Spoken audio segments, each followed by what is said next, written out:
అందరికీ నమస్తే అండి. జగన్మోహన్ రెడ్డి తన ఐపాక్ టీంతో మౌత్ పబ్లిసిటీ అంటే నిన్నో మొన్నో 2 రోజుల కిందట అనుకుంటా జర్నలిస్ట్ అయి ఒక వీడియో చేశాడు. తెలుగుదేశం 6 నెలల ముందు నుంచే మౌత్ పబ్లిసిటీ జనాల్లోకి వెళ్ళి ఒక ఇద్దరు కలిసి కూర్చొని లేదంటే కలిసి మాట్లాడుకుంటూ వాళ్ళు ప్రచారం చేశారని చెప్పుకొచ్చాడు కదా.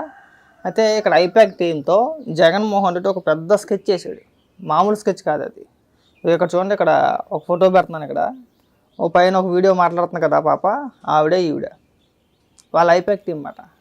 అంటే జగన్మోహన్ రెడ్డి ఎక్కడ సభ పెట్టుకున్నా ఆ సభకి ఈ ఐపాక్ సభ్యులు ఎవరైతే ఉన్నారో ఈ టీం మొత్తం అక్కడికి వెళ్ళి వాళ్ళకి సంబంధించిన యూట్యూబ్ ఛానల్స్ ఏవైతే ఉన్నాయో వాళ్ళందరికీ కూడా పబ్లిక్ టాక్ లాగా, అంటే పబ్లిక్ ఒపీనియన్ అనమాట.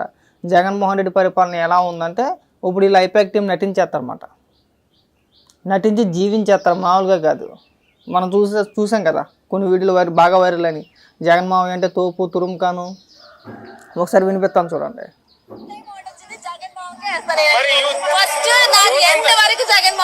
ఐపాక్ స్క్రిప్ట్ మాట అంతా కూడా, వీళ్ళంతా ఐపాక్ టీం మెంబర్స్. కానీ చేసేది విషప్రచారం వాళ్ళు, చేయించేది వాళ్ళు. తెలుగుదేశం పార్టీ విషప్రచారం చేస్తుంది మా జర్నలిస్ట్ సైజ్ లాంటి వాళ్ళు చేత. మొన్న కూడా నేను మాట్లాడాను కదా, సాయి అది సాధ్యపడే విషయం కాదు, నువ్వు అనుకున్నంత ఈజీ కూడా కాదు. ఎందుకంటే జగన్మోహన్ రెడ్డి 5 ఏళ్ల కాలంలో అరాచక పరిపాలన చేశాడు. కనీసం సామాన్య ప్రజలు గొంతెత్తి ప్రశ్నించడానికి కూడా భయపడ్డారు.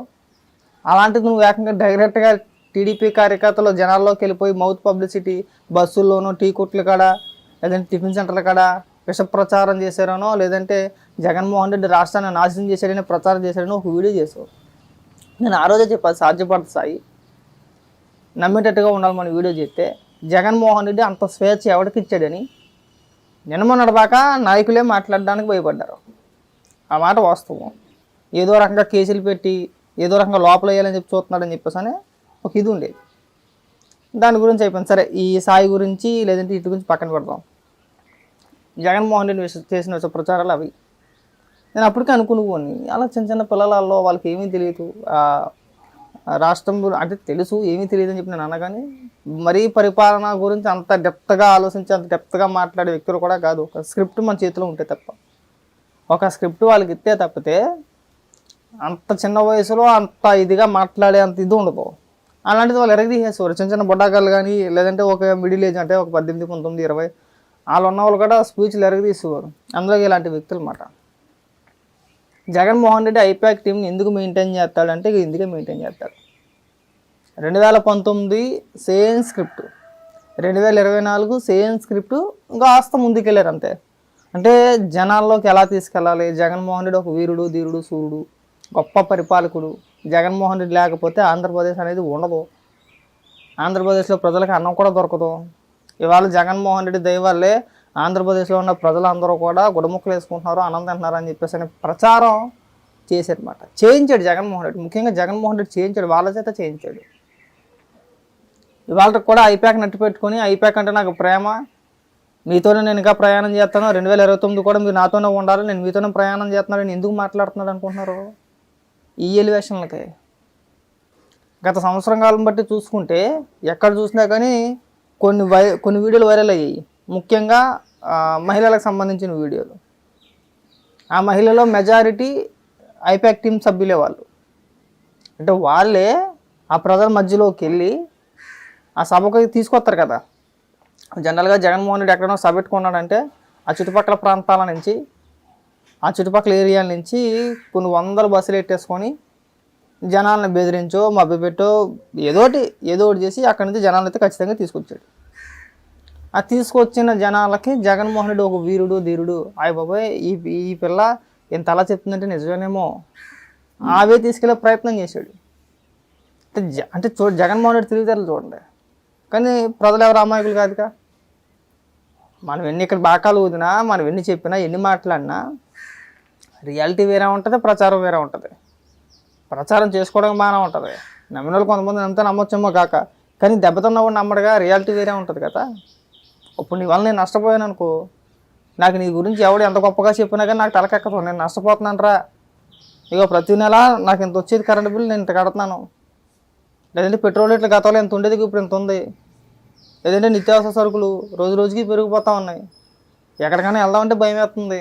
సో మళ్ళీ జగన్మోహన్ రెడ్డి అయితే మన బతకలేమన్న ఫీలింగ్ నాకు ఉందనుకో, నా పక్క నుంచి ఉన్నవాడు జగన్మోహన్ రెడ్డికి ఎన్ని జాకీలు వేసినా ఎంత భయంకరంగా డప్పు కొట్టినా నాకు తలకెక్కదు. జగన్మోహన్ రెడ్డిని చాలా తక్కువ అంచనా వేశారు అందరూ కూడా. ఐపాక్ టీంలు అందుకే ఒక పక్క ఫేక్ ప్రచారం చేస్తూ ఉంటారు, ఒక పక్క ఇలాంటి వీడియోలు మభ్యపెట్టే ప్రయత్నం మాట. అంటే చేసేది చెందింది ఏమీ లేకపోయినా, జగన్మోహన్ రెడ్డి అనే వ్యక్తి రాష్ట్రానికి ఏమీ చేయకపోయినా ప్రజలకు ఏదో చేసేసాడు. జగన్ మామయ్య అంటే మామూలు కాదు, ఎవరండి పవన్ చూసారా, అక్కడే అర్థమైపోతుంది మనకి. అలాంటి విష ప్రచారాలను చేయడానికి చేయించుకోవడానికి ఆ ఐపాక్ అనేది ఉపయోగపడుతుంది అన్నమాట బాగా. నిన్న కూడా పోయినట్టున్నాడు కదా, నిన్న కూడా వెళ్ళి మాట్లాడాడు వాళ్ళతోటి. విచిత్రం ఏంటంటే వాళ్ళే చెప్పాలి నీకు ఎన్ని సీట్లు వస్తున్నాయని. ఐపాక్ టీము నీకు చెప్పాలి, ఇగో ఇన్ని స్థానాల్లో నువ్వు గెలవబోతున్నావు, మనకున్న అంచనా ప్రకారం, మనకున్న సర్వే రిపోర్ట్ల ప్రకారం ఇన్ని స్థానాలు నీకు వస్తాయి. సో బేఫికర్గా ఉంటూ నువ్వు ఎక్కడికి వెళ్తున్నావు కాబట్టి వెళ్ళిరా అని చెప్పేసి అని వాళ్ళు చెప్పాలి జగన్మోహన్ రెడ్డి. తిరిగి జగన్మోహన్ రెడ్డి అలా చెప్తున్నాడు, మనకి 175కి 175 వచ్చేస్తే ఏం కాదు మీరు ఎవరో భయపడమాకండి కానీ. ఐపాక్ టీం లేకపోతే జగన్మోహన్ రెడ్డి నోటంటే మాట కూడా రాదు, 2 ముక్కలు కూడా మాట్లాడలేడు. పోల్ మేనేజ్మెంట్ చేయాల్సింది ఐపాకే, సర్వేలు రిపోర్ట్లు, ఎవరికి టికెట్ ఇవ్వాలి ఎవరికి టికెట్ ఇవ్వకూడదు, నువ్వు ఎక్కడ ఏం మాట్లాడాలి, ఏ ప్రోగ్రామ్ చేయాలి, ఏది కండక్ట్ చేయాలి అన్నీ చూసుకునేది ఐపాకే. సో జగన్మోహన్ రెడ్డి దగ్గర ఉన్న ఇన్ఫర్మేషన్ కన్నా ఐపాక్ టీం దగ్గర ఇంకా ఎక్కువ ఉంటుంది ఇన్ఫర్మేషను. వాళ్ళకి తెలుసు ఏంటి మ్యాటర్ అనేది, కానీ ఇక్కడ మనం కవర్ చేసుకునే ప్రయత్నం అన్నమాట. నాకు నిన్నే అర్థమైంది, నువ్వు వెళ్ళి చెప్పినప్పుడు నీ సినిమా అయిపోయిందిరా బాబు, వీడు ఓడిపోతున్నాడని ఫ్రస్ట్రేషన్లో ఉన్నాడు, ఏదో కార్యకర్తలకి నాయకులకి ధైర్యం చెప్పాలి కాబట్టి ఏమాత్రం అన్నా మాట్లాడుతున్నాడు, లేకపోతే ఆ సినిమా కూడా అయిపోయేది. అందరూ తేలిపోతుంది ఒక సెట్. ఒక పక్కన ఎవరు మాట్లాడినా సరే, పేరున్న నాయకులు ఎవరు మాట్లాడినా బేలముఖం వేసుకొని బేదర్పులు అడుగుతున్నారు. ఓడిపోతున్నామనే సంకేతాలు ప్రజలకు బలంగా వెళ్తున్నాయి. అలా అయితే కార్యకర్తలు నాయకులు చెల్లాచెదరైపోతారో, పార్టీ ఉంటుందో ఉండదో కూడా అనుమానం కలిగించే ఇదిలో ఉందని చెప్పేసి నిన్న సింపుల్గా ఒక డైలాగ్ కొట్టాడు. ఆ డైలాగ్ కొట్టగానే మొత్తం మార్చేశారంతే. సోషల్ మీడియాలోని, మెయిన్ స్ట్రీమ్ మీడియాలోని, మనకి వైఎస్ఆర్సీపీ పార్టీకి బంద్ చేసే కొన్ని మీడియాలు ఉంటాయి కదా, అందులో ఇంకేం లేదు, జగన్మోహన్ రెడ్డికి 175 కొట్టేపోతున్నాడు. అది అవదమ్మా, అది అవన్నీ మర్చిపోవాల్సిందే.